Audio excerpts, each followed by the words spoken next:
que es el caminar auténtico, lo que es tener una identidad genuina, fidedigna, podríamos decir otra palabra, cristiana. Lo importante que es ir a la Escritura y consultar con la palabra de Dios cómo Él quiere que pensemos, cómo Él quiere que seamos y caminemos. Y quiero comenzar con un pasaje de la Escritura, Efesios capítulo 4, versículos 17 al 22. Y como me pasó esta mañana, muy posiblemente no voy a poder terminar todo este maravilloso y denso pasaje, pero quiero por lo menos establecer unos fundamentos, unas bases para que continuemos, porque esto es un diálogo a largo plazo. Esto es parte de una serie de mensajes que voy a estar compartiendo con ustedes acerca de esa identidad que Dios quiere para nosotros, esa actitud, esa postura genuinamente cristiana, y vamos a seguir en ese recorrido. Dice la palabra del Señor en Efesios 4, 17. Voy a leerlo desde aquí de la Biblia porque tengo una traducción diferente. Esto pues digo y requiero. Es una advertencia muy seria, muy fuerte. Esto pues digo. En el inglés que leímos esta mañana, digo y testifico. Digo y testifico. Esto pues digo y requiero en el Señor, que ya no andéis como los otros gentiles, que andan en la vanidad de su mente, teniendo el entendimiento entenebrecido, ajenos de la vida de Dios, por la ignorancia que en ellos hay y por la dureza de su corazón, los cuales después que perdieron toda sensibilidad, se entregaron a la lascivia para cometer con avidez toda clase de impureza. Mas vosotros no habéis aprendido así a Cristo, si en verdad le habéis oído y habéis sido por Él enseñados conforme a la verdad que está en Jesús. En cuanto a la pasada manera de vivir, despojaos del viejo hombre que está viciado conforme a los deseos engañosos, y renovaos en el espíritu de vuestra mente, y vestíos del nuevo hombre, creado según Dios en la justicia y santidad de la verdad. Bendiga el Señor su santa palabra. Si yo tuviera que escoger un título para este mensaje, y van a ver por qué, diría prosigue al blanco, porque en última instancia de eso se trata, de un llamado a una meta, la cual tenemos que perseguir fielmente hasta el último día de nuestras vidas. Y quiero que hagan el enlace con lo que yo he predicado en los últimos 2 domingos, con este pasaje, y por qué el Señor naturalmente me guió como un enlace, un empalmar muy natural con lo que estudiamos los últimos 2 domingos. Y ustedes recordarán, y lo voy a leer para que hagan la conexión en su mente, ¿no? Porque Pablo nos está llamando en este pasaje de Efesios capítulo 4, ¿no? a renovarnos, renovar nuestras mentes, nuestra forma de pensar. Y aquí en el Romanos capítulo 12, versículo 2 y 1, dice: por lo tanto les exhorto. Ven ustedes la misma idea esta de les ruego, les exhorto por la misericordia de Dios. En Romanos 12, 1 dice: por tanto les exhorto, hermanos. Y de paso los 2 pasajes se parecen en otro sentido también, y es que Pablo comienza estos 2 pasajes. Marlene, ¿puedes poner la otra también? Perdón, sí, el 1, tienes razón, el número 1, versículo 1. Pablo está partiendo de una consideración muy sublime acerca del llamado que hemos recibido. En los 2 pasajes él está hablando del plan de salvación de Dios, y lo está describiendo en una forma muy elocuente y como merece, en una forma muy sublime. Y entonces, después de hablarnos acerca del llamado y de cómo Dios ha invertido tanto en el plan de salvación y cómo Dios se ha esforzado, entre comillas, por crear un plan que vaya a través de los siglos y que tenga mucha coherencia, un llamado sublime que Dios nos ha extendido, y a través de Cristo, su sacrificio en la cruz, ha hecho posible nuestra salvación. Y entonces, en los dos pasajes, él como que lleva esa meditación grandilocuente a ras del suelo, y él dice: ahora vamos a aplicarlo. Vamos a hacerles un llamado a lo que verdaderamente importa, que es la aplicación y práctica de eso que Dios ha hecho. Y entonces él en Romanos 12, como hace también en Efesios 4, que leímos hace un momento, dice: por lo tanto, les exhorto, hermanos y hermanas, por las misericordias de Dios, que presentéis vuestros cuerpos en sacrificio vivo, santo, agradable a Dios, que es vuestro culto racional. Y en el versículo 2 está ese llamado: no os conforméis a este siglo, sino transformaos por medio de la renovación de vuestro entendimiento. Ustedes van a ver en estos dos pasajes ese llamado a renovarnos, y también esa idea de ubicando dónde se da el proceso de renovación, dónde se debe dar, que es donde, en vuestro entendimiento, en la mente, en la forma de pensar. Y dice: para que entonces puedan ustedes comprobar y confirmar esa buena voluntad de Dios, que es agradable y perfecta. Entonces, vemos que en la mente de Pablo siempre está este asunto de la renovación del entendimiento. Y yo compartía con los hermanos esta mañana de que hoy en día en el mundo moderno, mientras yo miro a ustedes ahora, esta bella congregación acá, tan diversa en su composición, aun cuando somos la mayoría, la inmensa mayoría de extracción latinoamericana, hay una diversidad muy grande acá, tanto una diversidad étnica, porque tenemos gente de todas las partes del mundo, y de Latinoamérica, como lo tuvimos esta mañana también. Hay una diversidad muy grande, y también hay una diversidad espiritual muy grande, porque una de las cosas que distingue a esta congregación es el hecho de que tenemos gente que viene de muchos diferentes trasfondos bíblicos y denominacionales. Tenemos aquí gente pentecostal de hueso colorado. Tenemos gente evangélica un poquito más, tú sabes, sofisticada, entre comillas. Y tenemos todo en medio allí lo que hay. Tenemos gente de diferentes, que usted le menciona a Trump y entran en una apoplejía y se tiran al piso con un ataque epiléptico, y otros que los ojos le brillan de bendición y están contentos. Es una diversidad tremenda. Yo compartía con los hermanos acerca en una conversación que tuve esta mañana, de lo difícil que es pastorear en el contexto moderno en que nosotros vivimos, y la diversidad de una congregación como esta, donde lo que bendice a unos, a otros les hace voltear los ojos en blanco, como si estuvieran viendo al enemigo mismo. Y lo difícil que es uno pastorear en el siglo XX, o aún administrar. Yo les hablaba de una persona que yo amo muchísimo y respeto, que yo considero uno de los grandes líderes en esta nación, y que a pesar de su gran dotación intelectual y espiritual, tiene mucha dificultad en pastorear y ministrar y dirigir una institución muy diversa y de gente muy sofisticada, cada uno con sus propios matices y su propio entendimiento de la Biblia, y en un siglo como el siglo en que nosotros vivimos, de tanta diversidad, de tantas diferentes opiniones, de tantos matices. Y es difícil uno hablar un lenguaje común, bíblicamente hablando. Pero lo que yo veo en la palabra de Dios es que el Espíritu Santo, desde el comienzo mismo del cristianismo, en el nivel histórico, quiso que nosotros tuviéramos una forma de ver la vida y de, como dijera yo, conjugar el caminar cristiano. Y por eso tenemos la Escritura, que es nuestra constitución. La Escritura es nuestro fundamento. La Escritura es lo que dirige todo lo que nosotros pensamos y hacemos. Y cuando tenemos duda, tenemos que ir al manual de operaciones, que es la Biblia. Y Dios quiere forjarse un pueblo.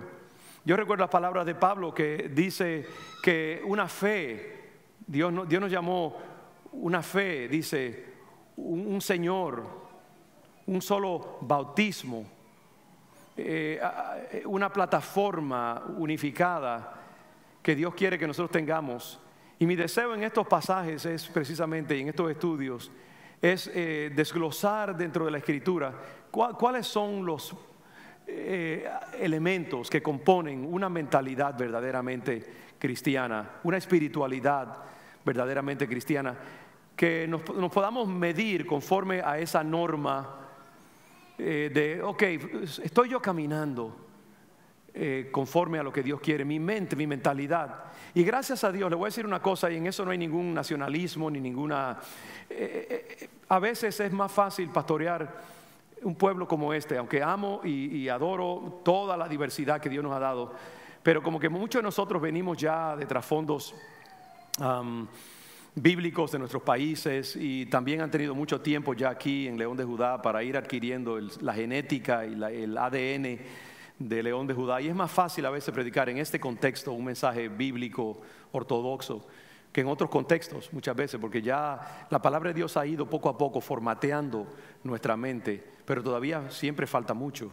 Y entonces lo que yo quiero es, entre otros esfuerzos, es precisamente ver qué nos está diciendo la palabra del Señor acerca de esa sensibilidad, de esa actitud, esa forma de vivir que Dios quiere para nosotros, porque el siglo en que vivimos va como nunca antes tratar de arrebatar de nosotros esa identidad. Y cada vez que nosotros vamos a la universidad o a la escuela superior o a la oficina, o estamos escuchando un programa de radio mientras lavamos los platos en la casa, o atendemos a los niños, o trabajamos en el daycare, o manejamos el Uber, estamos siendo bombardeados por una cultura que quiere configurarnos nuestra mente, nuestra manera de pensar según ella, y quiere arrebatar la impronta de lo que Dios ha escrito en nuestros corazones por medio de su palabra y por medio de la presencia del Espíritu Santo en nuestra vida. Y tenemos que pelear esa batalla por retener esa sana doctrina que hemos recibido de parte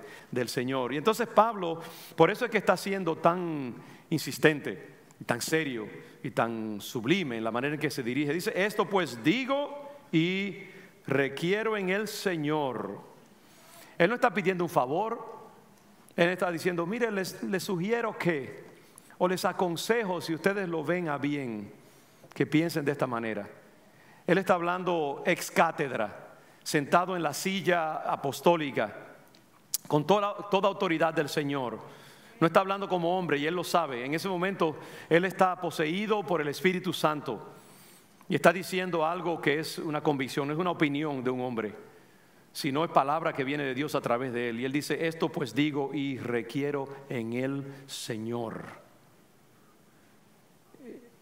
Y entonces comienza como comenzó en el pasaje anterior del capítulo 12, con un negativo. En el pasaje anterior del capítulo 12, versículo 1 de Romanos, él habla de no conformarnos a este siglo. Ese es el versículo 2, pero de presentar nuestro cuerpo como un sacrificio vivo. Aquí él dice, no andéis como los otros gentiles. Ya no andéis. Esa palabra andéis es la palabra peripateo, que quiere decir no os comportéis, no caminéis, como una metáfora, no el caminar. Y de nuevo, Pablo siempre tiene esa cosa, que él puede hablar mucho tiempo en formas muy teológicas y muy teóricas, pero llega un momento en que él comienza a caminar al ras del suelo. Y Romanos, por ejemplo, los primeros 11 capítulos son meditaciones muy profundas, doctrinales, pero en el capítulo 12 él comienza a hablar acerca del comportamiento cristiano, el caminar cristiano, y el resto de esa epístola es una epístola así muy práctica, y está haciendo lo mismo aquí. Nos está diciendo que no andéis, no se comporten, porque la vida cristiana es acerca de práctica, es acerca de comportamiento, es acerca de caminar, y eso es lo que hace la vida cristiana tan agónica y tan difícil. Yo compartía con los hermanos esta mañana que si el cristianismo fuera solamente una filosofía y algo teórico, sería relativamente fácil. Pero la cosa acerca del cristianismo es que exige de nosotros un comportamiento y la lucha que se da en nosotros cuando nos confrontamos con la palabra de Dios, el llamado sublime del Evangelio, y nos confrontamos con lo que nosotros verdaderamente somos, con la vida que llevábamos antes y ahora la vida a la cual Dios nos llama. El cristianismo no es para cobardes. Yo hablaba del filósofo Nietzsche, que una de sus cosas era acerca del superhombre. Decía que el cristianismo era una religión para esclavos y era una religión para gente débil, porque adoraban a un hombre crucificado que se dejó crucificar, y habla de voltear la mejilla, la segunda mejilla. Déjeme decirle, la cosa más difícil para un hombre es voltear la mejilla cuando lo golpean, responder con una palabra mansa cuando te retan. Y yo sé de lo que les hablo. Cuántas veces en la ruta 93 alguien se le mete y le cruza el carro o lo que sea, ¿no?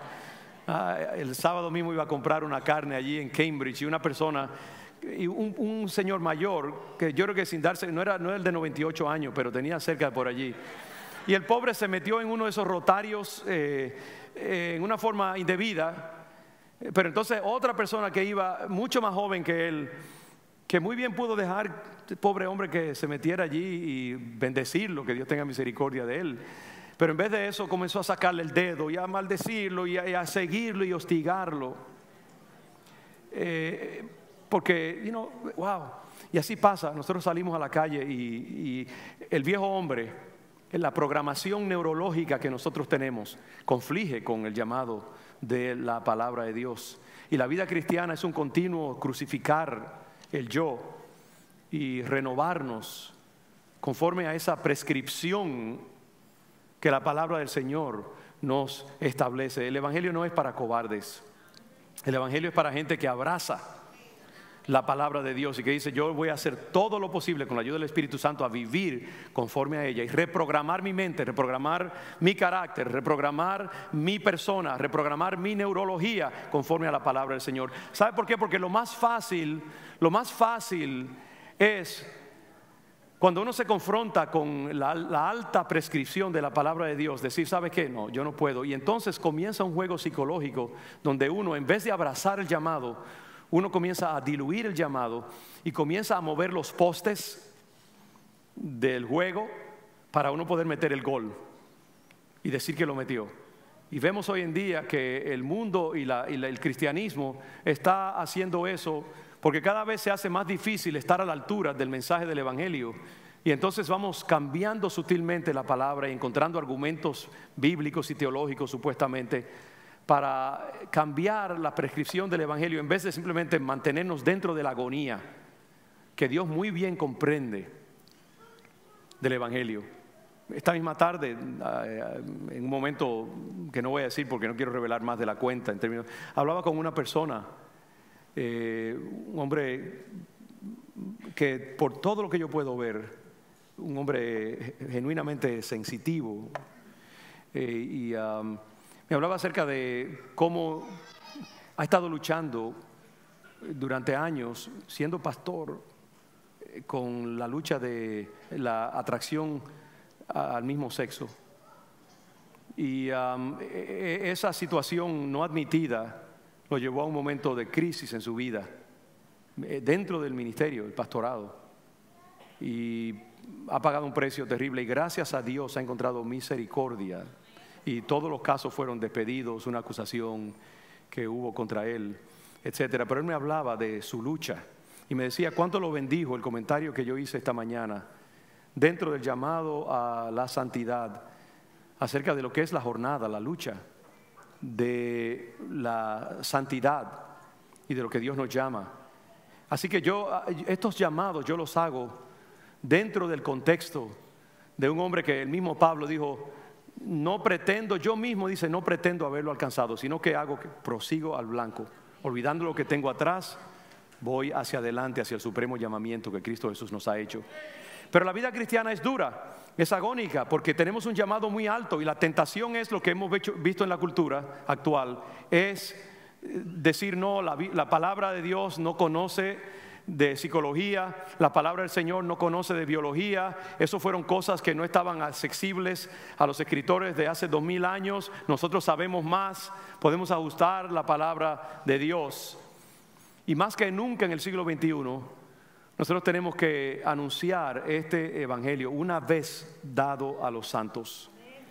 Y pedirle al Señor entonces que nos ayude a mantenernos dentro de esa prescripción y de vivir en la agonía del gladiador cristiano, la gladiadora cristiana, y de saber que tenemos un Dios maravillosamente generoso que pone una alta prescripción, pero nos dice: pero no te preocupes, que yo estoy allí también para ayudarte en todas tus luchas y batallas. Pero la idea es: no anden, no se comporten como los otros gentiles. La palabra gentiles, etnos en griego, habla acerca de...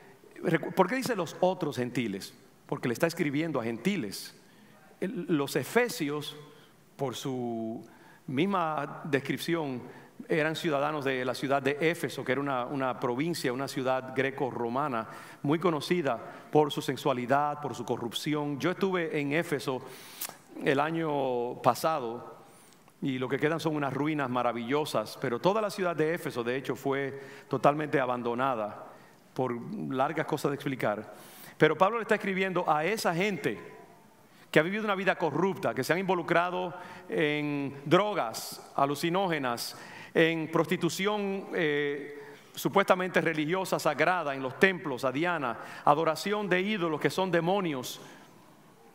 Toda la sensualidad, toda la vanidad del mundo, esas eran Nueva York o partes de Boston o San Francisco, pero ahora están en la iglesia y han aceptado a Cristo como Señor y Salvador y han abrazado un nuevo sistema de valores morales, espirituales, completamente diferentes a aquellos a los cuales ellos se habían acostumbrado y en los cuales habían vivido. Y ahora entran a un mundo, a una dimensión completamente, cualitativamente diferente. Y están experimentando las luchas y los retos de abrazar una nueva forma de ver el mundo. Y Pablo les dice: les suplico, les insto, les demando que ya no anden como esos otros efesios, porque ustedes ahora tienen un llamamiento diferente. Ustedes han sido llamados a una práctica, un estilo de vida nuevo. Gentiles también se refiere a esa cultura que está allá afuera, la cultura del mundo, el aion, al cual dice: no os conforméis a este siglo, no os conforméis al mundo, a los etnes, a como los pueblos que no conocen a Dios conjugan la realidad humana. No anden como ellos. Y es difícil, hoy en día ese lenguaje no es popular. En el siglo XXI, de mucha de la iglesia evangélica más modernista, eso de hablar de los gentiles o del mundo o de la cultura secular, en muchos lugares cristianos que valoran mucho la palabra, eso se está perdiendo. Esa diferencia entre el mundo y la iglesia. Y hoy en día la iglesia muy mal encauzada evangélica en países como Estados Unidos y en todo el mundo occidental, ultra industrializado y intelectualizado. La idea es: vamos a desdibujar lo más posible los linderos y las barreras entre la iglesia y el mundo, y vamos a quitar en todo lo posible todo lo que pueda causar escándalo y que pueda hacer difícil el caminar cristiano, de manera que la gente entre a nuestras iglesias. Y entonces lo que hemos hecho es rebajar y diluir cada vez más los reclamos del evangelio, para que el mundo pueda caber dentro, o el evangelio caber dentro del mundo. Esa es la tentación, y yo sé que, porque como pastor, y quizás Gregory allá en San Diego experimenta lo mismo, nosotros queremos que la gente venga a Cristo, nosotros queremos que la gente sea salva. Y cuando vienen gente que no conoce el evangelio, nuestro corazón pastoral grita hacia ellos y queremos verlos. Y la tentación es decir: ¿sabes qué? No digas nada que los escandalice, no digas nada que les moleste. Y es interesante un artículo en el Washington Post que leí esta semana, que lo compartí con el staff pastoral, de cómo esta cultura, la cultura evangélica, ha cambiado en unos 15 años totalmente su postura acerca de la sexualidad humana, de la identidad humana, por las presiones tan terribles que tenemos y cómo eso está pasando mucho en el mundo evangélico en nuestro tiempo. Y yo creo que si nosotros queremos verdaderamente, por eso es que el Señor dijo que en los últimos tiempos los días serían acortados, porque si no los acortara el Señor, nadie sería salvo, porque la presión psicológica es tan grande. Sabe que el martirio de los cristianos hoy en día no es necesariamente en una nación como esta. Nuestro martirio no es que nos llevan a una celda fría y húmeda y nos sacan de allí a un patio anónimo para cortarnos la cabeza o meternos a una silla eléctrica. No, ese no es el martirio del cristiano bíblico moderno. El martirio nuestro en este tiempo es el desangramiento paulatino de saber que vivimos en un mundo que no nos acepta y no nos ama. De ir a la oficina donde trabajamos o a la universidad donde estamos estudiando y sentir que tenemos que guardar nuestro secreto de quiénes somos, porque si no, perdemos el trabajo o perdemos la promoción o nos miran mal o nos ven como unos cavernícolas éticos. Y ese sufrimiento paulatino, los pastores lo sufrimos cada vez que vemos una persona que quisiéramos que se quedara con nosotros, que prosiguiera en el caminar cristiano y se ofende por una palabra que dijimos o lo que fuera, por una palabra del evangelio que compartimos, y uno desangra un poco. El martirio del cristiano moderno en el mundo occidental es el sufrimiento de saber que tenemos que guardar la palabra de Dios, pero que somos unos parias en un sentido para esta cultura, pero no hay alternativa porque está el mundo y está la iglesia, y el mundo nunca, por su estructura misma, por su forma de conjugar la existencia, nunca nos va a aceptar. Como yo decía el domingo pasado, ustedes recordarán que entre el mundo y la iglesia hay una enemistad estructural inevitable, y será mejor que nos tomemos 2 aspirinas y que lo aceptemos. Y ahora, claro, con humildad, con mansedumbre, con generosidad, con un sentido muy claro de nuestra fragilidad y de nuestra dependencia total de la misericordia de Dios, debemos anunciar el evangelio, mientras ese evangelio nos hinca a nosotros mismos, porque sabemos que somos reos de la gracia y de la misericordia de Dios, pero no podemos rebajar el evangelio, tenemos que predicarlo como está dicho. Somos como jueces.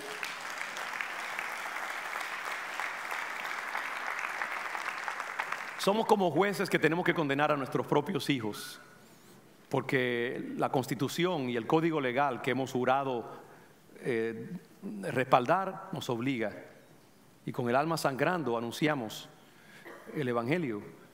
Y por eso es que Pablo nos insta, requiere un llamado muy fuerte, una advertencia muy sublime de no andar como los otros gentiles, no andar como la cultura. No os conforméis a este siglo. No caminen como andan los gentiles en la vanidad de su mente.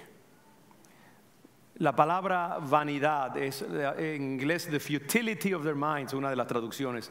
En lo inútil de su mente, la vacuidad, la bancarrota de su forma de pensar, Hermanos, hay una sabiduría que al hombre le parece buena y le parece que lleva a vida, pero sus caminos son caminos de muerte, dice la palabra del Señor. Hay una mentalidad, hay una forma de pensar y de ver el mundo que es extremadamente sofisticada y que halaga el entendimiento, pero que es contraria a la mente de Dios. Y es inútil porque conduce a la muerte, conduce a la infelicidad, conduce al fracaso en última instancia. Y es lo que nosotros no podemos abrazar, esa inutilidad, ese camino que parece que lleva vida pero que lleva muerte, ese dead end, ese callejón sin salida, esa es la palabra, la vanidad de la mente. Este mundo tiene una capacidad para deslumbrar con sus esquemas, y el arsenal que el diablo le ha provisto a esta cultura para respaldar sus argumentos es increíble. En todos los siglos en que la humanidad ha caminado sobre el mundo, ninguna cultura como la cultura del siglo XXI ha tenido la capacidad para justificar su forma de vivir y su forma de caminar, y para mantenerse alejados de Dios y encontrar argumentos muy, muy poderosos. Hoy en día el hombre tiene el lenguaje de la genética, tiene el lenguaje de la neurobiología, tiene el lenguaje del darwinismo, tiene el lenguaje del psicoanálisis, tiene el lenguaje el conocimiento del cosmos, de la física quantum, el lenguaje de la computación y la tecnología. Muchos diferentes lenguajes, un arsenal increíble para resistir la palabra de Dios. Pero su camino es un camino de muerte y es una vanidad. ¿Qué es algo vano? Algo vano es algo que promete mucho pero que da poco. ¿Qué es vanidad? Vanidad es la higuera que el Señor encontró en su camino hacia la cruz cuando iba hacia Jerusalén, frondosa, llena de hojas, y el Señor, buscando alivio, metió la mano en esa frondosidad y no encontró fruto. Y por eso maldijo la higuera, porque le recordó de la vanidad del aparato teológico farisaico que conducía a muerte, porque en última instancia era lo mismo, era razonamiento teñido de espiritualidad. Eso es el fariseísmo, razón revestida de religiosidad. Pero cuando el Señor encuentra en esa higuera tanta promesa, pero no encuentra realidad, por eso maldijo la higuera, porque le recordó precisamente de su lucha con nacionales judaicos. Y esta cultura, hermanos, es igual, es una vanidad, es eso. La cultura humana en el siglo XXI está llena de grandes argumentos, y como se ha desvinculado de la seguridad que le da un marco espiritual eterno, porque la cultura moderna es una cultura esquizofrénica. Por muchos siglos el cristianismo y la razón caminaron juntos. ¿Saben ustedes que los grandes descubrimientos que se hicieron en el siglo XVI, en el siglo XVII, fueron hechos por hombres que amaban a Dios y amaban su palabra? ¿Saben ustedes?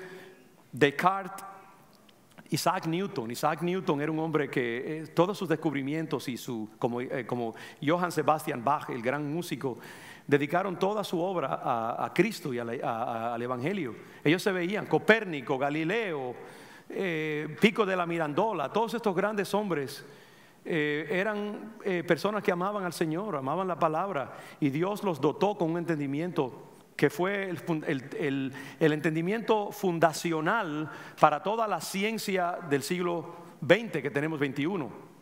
Newton, por ejemplo, ese gran hombre de Dios, fue el que estableció todo lo de la física, los fundamentos de la física. Y a Descartes con la matemática y los coordinados cartesianos y todo esto. Pero después, por largas razones de explicar, la ciencia y la razón por una parte, y la fe y el cristianismo por otro, la ciencia se fue alejando más y más. La razón, como el hijo pródigo, se ha ido alejando más y más, hasta llegar a lo que tenemos hoy en día, que es una cultura esquizofrénica donde la razón tiene su propio camino, la fe tiene su propio camino, y lo que tenemos es lo que depara un hijo pródigo que se ha separado de su padre, de su hogar, la locura del siglo moderno, donde hay grandes argumentos, grandes frondosidades, pero vacuidad en términos espirituales. Y entonces por eso el apóstol Pablo dice aquí: no anden como los gentiles, envanecidos. Es un tema que se repite muchas veces en la Escritura, la vanidad de la mente, la vanidad que ejemplificaron los griegos hace muchos siglos atrás. Y mi llamado, hermanos, es el siguiente: no nos dejemos jamás deslumbrar por los argumentos de esta cultura moderna. Mire, si usted está involucrado en un argumento con alguien de la calle o de su universidad o lo que sea, aunque le tapen la boca con un argumento que usted no pueda responder, crea que usted está en lo correcto espiritualmente. ¿Ok? Hay gente que puede bailar alrededor de usted teológicamente o intelectualmente, pero su camino es camino de muerte. Gracias al Señor que la locura de Dios es más sabia que la sabiduría de los hombres. Y Dios nos ha dado un evangelio que es contraintuitivo. No hace sentido al griego, no hace sentido al hombre intelectualizado, pero es perfectamente sensible y comprensible a un hombre o una mujer de Dios que vive por fe y que conjuga el mundo por lo que dice la palabra del Señor. En última instancia, nuestra fe no está basada en argumentos humanos, no está basada en la ciencia humana. Nuestra fe está basada en ese Dios que llama las cosas que no son como que son. Ese Dios cuya sabiduría es más sabia que todo entendimiento. Y nosotros tenemos que pedirle al Señor: Padre, dótanos con la mente de Cristo. Esa mente que es extremadamente sencilla y humilde, pero que creó todo el cosmos, el logos del universo. Esa mente que hace comprensible para un analfabeto el evangelio, y muchas veces para una persona altamente sofisticada se tropieza con la sencillez del evangelio. No se deje deslumbrar por esta cultura, ni tampoco se deje deslumbrar por los propios argumentos que usted mismo va a querer producir para apartarse de las casillas del evangelio, porque muchas veces nosotros mismos nos sentiremos tentados a escapar del llamado de Dios. Y la única certeza, la única seguridad que nosotros tenemos es meternos dentro del cerco de la palabra del Señor. Escrito está, escrito está, escrito está. No pensemos ni caminemos como camina la cultura. Están andando en la vanidad de su mente, de su forma de pensar. Porque a final de cuentas, hermanos, se trata de... Que los músicos pasen por acá, por favor. Se trata de eso. ¿Cómo estoy yo pensando? Cuando usted entra al evangelio, la palabra del Señor dice: ahora ven, porque yo te voy a enseñar otra manera de pensar, otra manera de conjugar la vida, otra visión de mundo. Cuando entramos en el evangelio nos zambullimos en una piscina sin fondo. Por eso yo creo que el bautismo es un ejemplo muy poderoso. Cuando usted se bautiza, cuando usted se sumerge en las aguas, usted está... por eso es que uno de los ritos más elocuentes de toda la historia y de todo el cristianismo es eso que hace el cristiano cuando se sumerge en ese cuerpo de agua. Puede ser un lago, puede ser un río, puede ser una piscina humilde. Pero cuando usted es sumergido en esas aguas, que son un símbolo de la palabra de Dios, el agua de vida, por un momento usted se pierde al mundo. Y usted es saturado. Y la idea es, tú estás muriendo y estás saliendo a una nueva vida. Como esa oruga que vimos allí, que se mete en su crisálide y se vuelve sopa. Y yo creo que esa imagen me ha perseguido desde que se la enseñé a ustedes, la compartí con ustedes el domingo pasado. El misterio y la poesía de Dios. Que esa lombriz, ese gusano, crea para sí mismo una burbuja, que es la crisálide, y se derrite adentro. Se muere, pierde su identidad. Y si tuviera conciencia, uno diría, pierde su conciencia. Pero de todas esas hojitas que ella ha estado comiendo todo el tiempo, ella se derrite, se vuelve una sopa, una potencialidad. Y yo creo que así es cuando nosotros entramos al evangelio. La idea debe ser eso, que entramos en la matriz de la palabra, la matriz divina, y entonces nos derretimos. Lo que tú eras, lo que tú piensas, lo que prefieres, lo que te da placer, tus valores, tu intelecto, tu formación, todo debe derretirse. Y entonces debe constituirse simplemente en una masa de potencialidad que Dios tomará como barro y lo configurará según su nuevo propósito.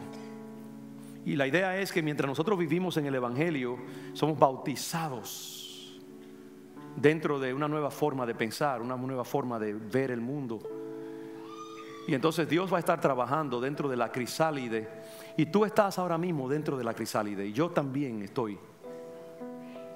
Estamos en formación. Y un día nos convertiremos en mariposas aladas, aéreas, delicadas, sublimes. ¿Sabe cuándo uno se convierte en mariposa? Cuando se muere. Mientras tanto, hay algunos que ya están casi, vieron eso, que la oruga cuando está formada se desprende, se abre la crisálide y sale entonces la mariposa, pero va abriendo sus alas temerosamente. Y las alas al inicio son simplemente potencial. Y poco a poco la crisálide y la mariposa va inflando sus alas, aun cuando ya está formada. Mire eso. Va inflando las alas y va llenándola de vida, porque aún ahí hay proceso. Aún la formación de las alas se toma mucho tiempo. Y cuando las alas están listas, entonces la mariposa cuelga de un hilo muy tenue. Y entonces ya cuando está lista para volar, se desprende y emprende el vuelo, convertida en ese ser bello que ya ni recuerda su pasado original de oruga, de gusano. ¿Qué imagen más bella para nosotros? Somos gusanos en formación. Dile al que está a tu lado, tú eres un gusano. No, estoy jugando, no sé. Estoy seguro que a algunos le encantaría decirle eso a la persona que está al lado.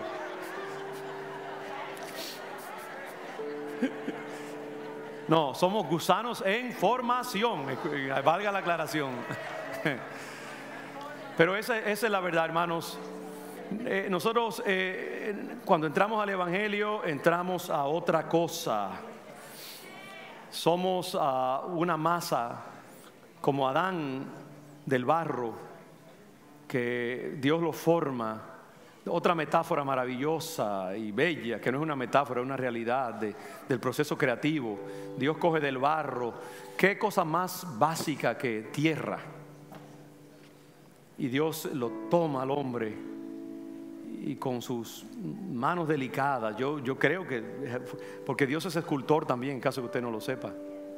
Mire, usó la palabra, usó la boca para muchas cosas, para crear los astros, el mar, las divisiones de la creación, pero en donde invirtió su mente y sus manos, su proceso creativo directo fue en formar al hombre del barro, dice. Y entonces sopló su espíritu en él. Y el hombre vino a ser vida, vino a ser imagen, el imago de Dios. Y como yo les decía, que el nombre que los científicos le dan a la mariposa convertida ya en mariposa es imago. Y nosotros somos imagen de Dios en formación.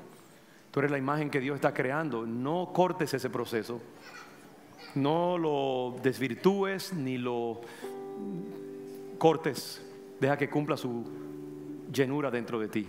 Deja que tus alas se formen a la perfección para que puedas emprender el vuelo.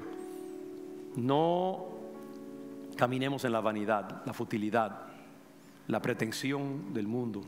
Abracemos la sencillez de Dios. Esa palabra que cura, esa palabra que sana, esa palabra que establece cercos seguros alrededor del abismo que es la existencia humana.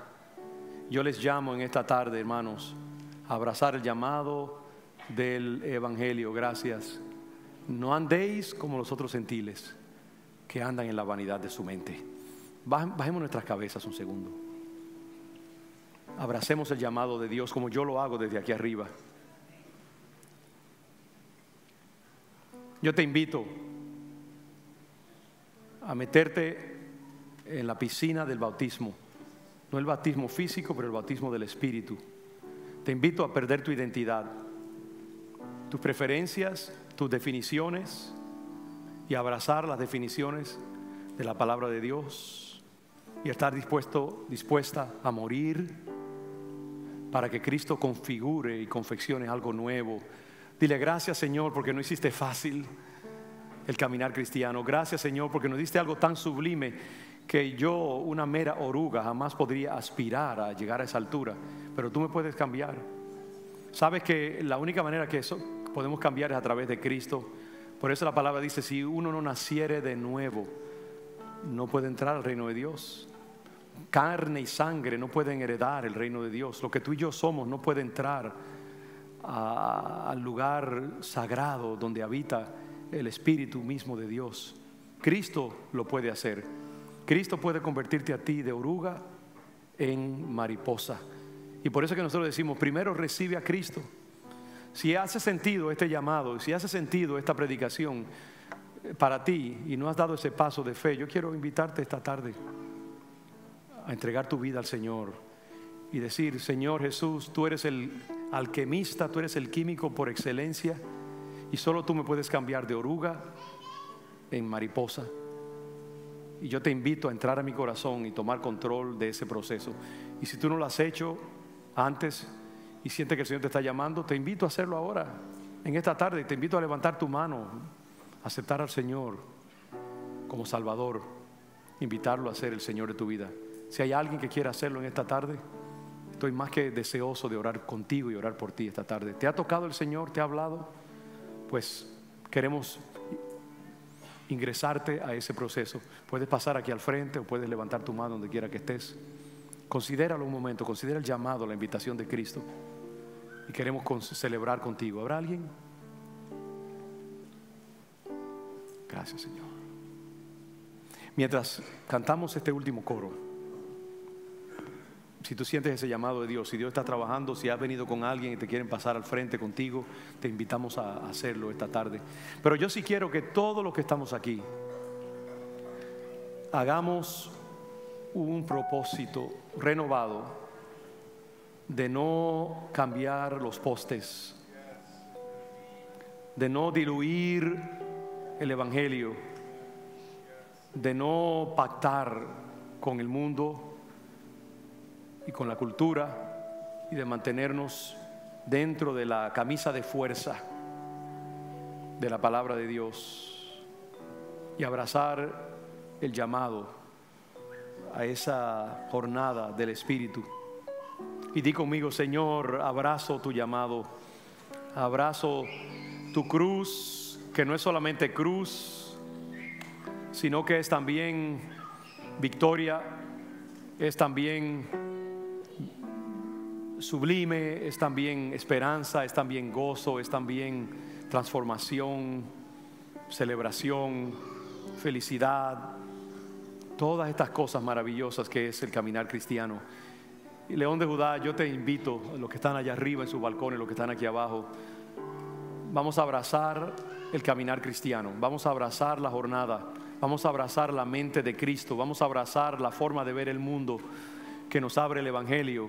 Vamos a abrazar este martirio que también es maravillosamente hermoso, de sufrir por Cristo, pero también vivir con esa seguridad de nuestro corazón de que tenemos la aprobación de nuestro Padre.